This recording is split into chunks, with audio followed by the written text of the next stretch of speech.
is on the XP lane. Yeah, if it isn't the EXP lane. And this is what we were discussing. We need to see Cerezo have a more proactive role for Bigetron. Something that allows him to win lane, clear lane fast, or maybe beat the opposing EXP laner so that he has more presence in the map over Boots. We've seen Dire of Uranus before. I think it was yesterday or 2 days ago. 2 days ago. It didn't work out as well, but having the Kaja there to ensure that they can't run away is going to be a big boost for this Dire of. And it does feel a little bit desperate because we saw the Dire of getting banned before. So it does feel like a little bit of mind games coming in from Coach. Yeah, showing the Uranus very early. Basically forcing Bigetron Alpha to instantly pick the Dire of. Yeah, and you can feel it. And Onic, I love seeing this. I just need to interject real quick. I love this energy right now coming in from the Sonics. I think it's going to the second phase. Yeah, I subscribe to that idea. This sort of like mind games, baiting out from Onic. And they're now going for a Haka Moreno strat. So his top heroes, the only thing left remaining for him is a Farsa. But this does not look like a fun Farsa game already. Well, if he wants to pick the Farsia, I think a lot of heroes can dive into the Farsia. Exactly. But, when facing against Cloud, facing against Direct, who are just easily to get captured, I'm thinking about maybe Onic gonna use Keyboy's Cho. A Cho would be great. That would be great. Yeah, I agree. I kind of feel like with Onic, it almost doesn't matter what the opponent has, just use it. Yep. Not even just a Cho. Along with the Cho, they could go Grok, Roam if they want to. They took out the Lancelot, so yeah, they're also respecting a Super Ken pickup. Now Bigetron Alpha's pick here. Mage for Moreno. He did say in an interview that there are... We're not being biased, we just love the song. It's the chant. The Sonics are right beside us. We can't help but sing along. I almost want to shut up for a little bit just so that the audience can hear you know, the chanting. Yeah, let's sink it in.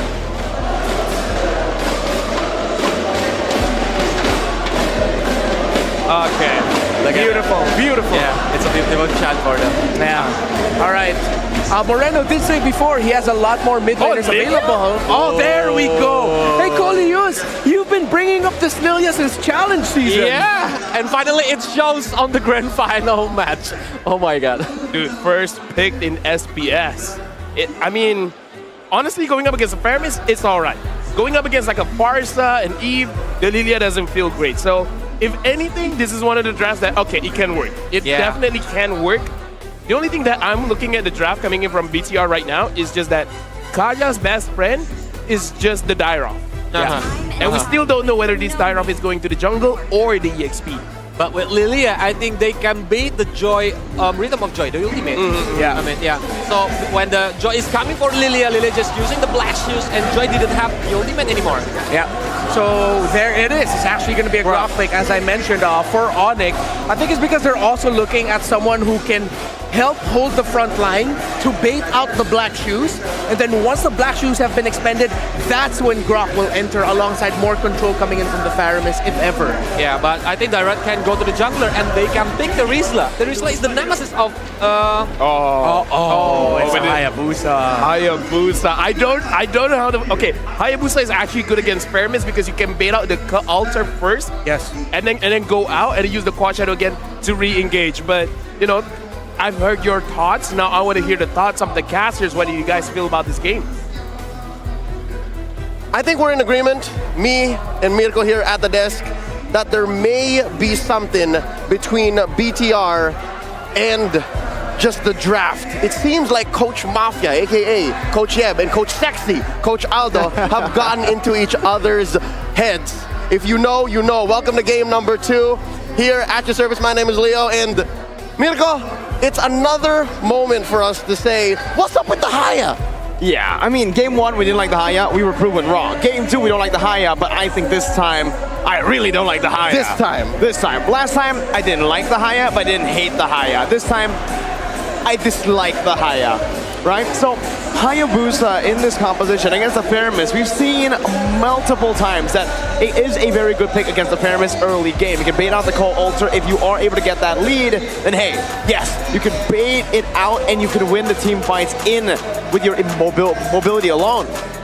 And with that, it's clear. The image for a BTR, their programming in this game is to overload on damage. It's as clean a pickoff as it gets, but wait, are you gonna get it? This way, Super Vin, just crossing casually like a walk in the park across 3 members of Onic this early on. Classic Vin did this when he was at RRQ. Now in Bigetron Alpha, it's still the same Vin, just with a super in front of his name. But this time, he's gonna be punished, forced to flicker out. Oh, the wall almost catching him off angle. All right. Fortunate for all the Biget Troopers watching is your man's Vin here is actually rocking a fully shot together. So yeah, it's not going to be as hard to punish. Looking at the emblems once more. This is the first time, if I'm not mistaken, we're seeing a Lilia, at least in a while. Yeah. At least post-patch. And here is what Moreno brings via his emblem suite. Lethal Ignition. First time in the Challenge Finals, I think. I don't think I remember seeing it in the group stages, and especially in the playoffs. So we'll see how it works out. Against the Feramis, like Lufel said, it isn't a bad matchup per se, but it is a very difficult matchup to pull off against Uranus coming down now. On to Super Ken, forcing a retribution. Against the some damage right now as he collapsed onto Boots. Shadow Kill used up Boots! No, doesn't fall! Super Ken forced back, and Boots just gets out with a sprint. Short. Just one more basic attack, one more proc would have done it. Now Vin in trouble, but lives to tell the tale. A lot of close calls here. Approaching the 2-minute mark. First turtle spawning in just a few more seconds. How about we talk about this gold lane matchup? This is more of a classic compared to what happened last game. It's the Beatrix versus the Claude. Yeah, but in the other matchup, I would say 1-1 versus Claude, it's mostly just a farming battle. For this lane, I do believe Saken will have a little bit more to say when it comes down to these trades, but it's CW with a better clear, obviously, on this Beatrix. Let's take a look here. Divine Judgment coming down on Boots. Oh, Keyboy already uses his wild charge. Saken puts up 2 shadows. Quad Shadow coming in as well. Super Ken goes to the rectory, but Kyrie takes it. Shadow Stampede, bringing him back. It's first blood over to Onic, and then 2 for Kyrie. The 1 gets 2 early on after turtle score. 2.5 minutes in. Onyx will slow ball. Man, 1.7k gold lead in 2 minutes. If you thought game 1 was fast, Onic are trying to speedrun Bigetron Alpha. How's this for BBE? Big boss energy. They're literally just walking in to your jungle and Sans crossing the river and saying, recall. That's the sound effect. Oh, wait. Sans recalling. If you do Keyboy and Sans, right? Recalling at the same time, it creates so much of a distraction. And I think Bigetron Alpha, no. Everyone who faces them really understands that CW waiting on that BMI. There seems to be some physics involved, quantum physics involved that gravitate you towards them. When you see them recalling, especially in sync, you're like, I gotta give something to these guys. I can't let them do this for free. Gotta punish them, gotta try to punch them, do something. You can't just let them do that. And it always bites them back, right? Every single team who gets distracted by those recalls has been punished. Now Kyrie down below. Saken's actually forcing this out, but Kyrie's done enough to stone him away. Now Keyboy is pinching them down in the bush, and that's all the turret shield taken by CW and Kyrie. That's so much bank for Calvin Renata and the rest of Onic that was present at the siege of that tier 1, taking away all the shields. Almost instantly that put him, Mirko, 600 gold ahead of Saken. This is not a normal 600 gold lead. When a Beatrix has a lead like this up against a Claude, you can expect the Claude to just completely get bullied. Here as well, Saken not going for the steel leg plates, going for the warrior boots instead, needs that mobility, has the Brave Smite, and he thinks that the Brave Smite is going to get him through lane. Yes, but when it comes down to the burst here, one Bennett's Rage might take him out. Now, Turtle spawns once more, approaching half its health. Keyboy and Kyrie put him on perimeter as CW chunks away. Retribution, another score, free for Onic. Clean game, clinical performance by Onic. Game 1 and now even cleaner in game 2. This time they're not even giving anything away to Bigetron Alpha. The Turtle was still back and forth in game number 1. Bigetron, heck, they even were able to secure more. But Onyx oppression across the map is very, very visible here in the item builds. Yep, you'll see here that Sakin is holding on. Man, that gold lead is already ballooned up to 800. Bladed Spare already on CW. And huge, 1,000 and change up on Kyrie. It looks like they want more. Kyrie can pop this dance. He can get the rhythm and beats anytime he wants. Oh, but the turret still stands and CW takes it. Renner basic attack takes the turret out. Now the Renner's apathy as well used up to try to clear the way. Sakin and the rest of Bigetron Alpha forced to move into this mid lane to start grouping up, maybe to look for a cheeky pick. As we leave the laning phase, approaching the 6-minute mark, turtle up in just under a minute. I'm wondering, Mirko, BTR, game 1, it was clear. They just wanted to scale out of their minds, right? Take it to 20, 25 minutes. Here, what's BTR looking for? They want to burst down, pick up. Will they get on Boots? Divine Judgment, Quad Shadow, everything used up. Boots will fall. It's a kill over to Bigetron Alpha. A very expensive kill, though. 2 ultimates, 1 battle spell, make it 2 with Super Cam's Red Tree. Shock and awe. Super Ken gets punished by Kyrie! Solo kill up top. Super Ken didn't have the Quad Shadows, gets completely punished for it. Kyrie, if you're up against Kyrie on a Hayabusa yourself, man, Kyrie is a Hayabusa user. He understands that hero. He's in your head. He is. Talk about 1v1 with the Great One, and now they commit Grand Theft Purple. Kyrie just doesn't stop. Free purple buff. And now Onic, they choose to go straight for the turtle, and they don't. They pace themselves. They understand there's no real reason to force these objectives. They have the game under control. Yep. They can utilize that lead instead of rushing to objectives. Art takes time, and here they are painting a picture wherein BTR can't clap back. 7 minutes in, Keyboy with the pull. Kyrie just picked up his Holy Crystal, and Bigetron Alpha are moving as a unit. That 1 kill they scored about a few moments ago was done via this rotation. And now there's a pull! Call Alter, though, with a wild charge on the 3 from Keyboy! Kyrie on the back! Wipes them down, Super Cat now with Quad Shadow and the Shadow kill on the Keyboy. Getting a few damage done, but Sans takes them out! Traded for Keyboy. Kyrie hunting for more. Current tally, 3 for 1. The casualties are through the roof. Onic are ballooning on forward, approaching the 5,000 gold lead. And with enough time to actually go for the turtle. My goodness, let's take a look at the instant replay. That happened so quick. I thought Super Ken was taken out there, but he was able to Quad Shadow back out and in again to at least find 1 kill on the board. But man, it was still just absolute value for Onic. And with that, all big wins so far going for Onic. And but what a simple trade up top and in mid. A huge gank up top, yes. Bigger Troopers, count your blessings. But right now, it's looking dire. It is a dark and cloudy day for the red robots as they struggle to give Super Ken his purple. It seems like throughout SBS Challenge Finals playoffs, the world just doesn't want to see Mirko do the call dog, but Onic really wants to see the call dog, man. I'm seeing your hips are shaking, man. It's close, especially with Onic here. 1 game up, on their way to a 2-0, 8 minutes and a half in. Now they're going to deprive Super Ken of his orange. I wonder what the play is down bottom. Besides taking the tier 1 turret, what else can this map presence up top do? Shadow kill already spent. Oh, and that's a very expensive shadow. Oh, what happened down below? With the Divine Judgment Vid.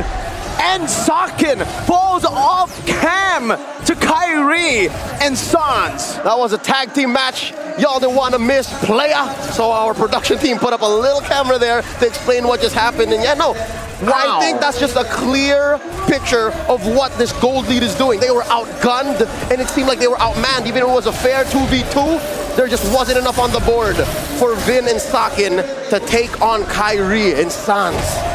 The analysts were talking about how maybe Bigetron Alpha could try to bank on the early game more Renner's apathy, taking Moreno low. But now that Bigetron Alpha have banked more into the early game, it seems like they're just playing into Onic's game. Onic wants you to play in and get reeled in by the controlled chaos that is their game plan. And Bigetron Alpha, game number 2, they took it. They bit down on the bait.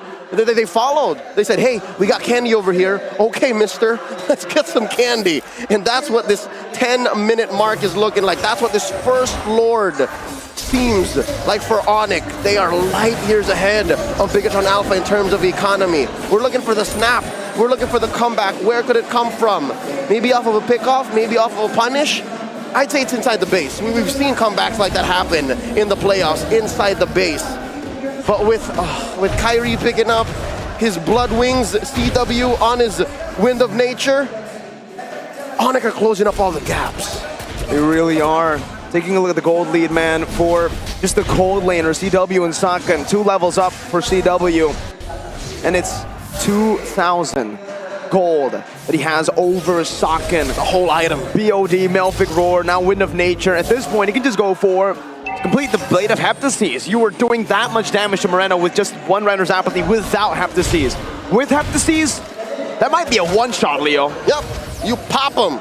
And if not, you send him home. All the more you can make whatever you want work. A siege, a push, a wipeout. If Bigetron Alpha don't respect that here, even within their base, it's over. 11 minutes in, Lord marching through, concealed play by Keyboy. Torizo trying to look for an opening in this team fight. Super Ken up top, trying to clear the waves. Keyboy taken to a quarter of his HP.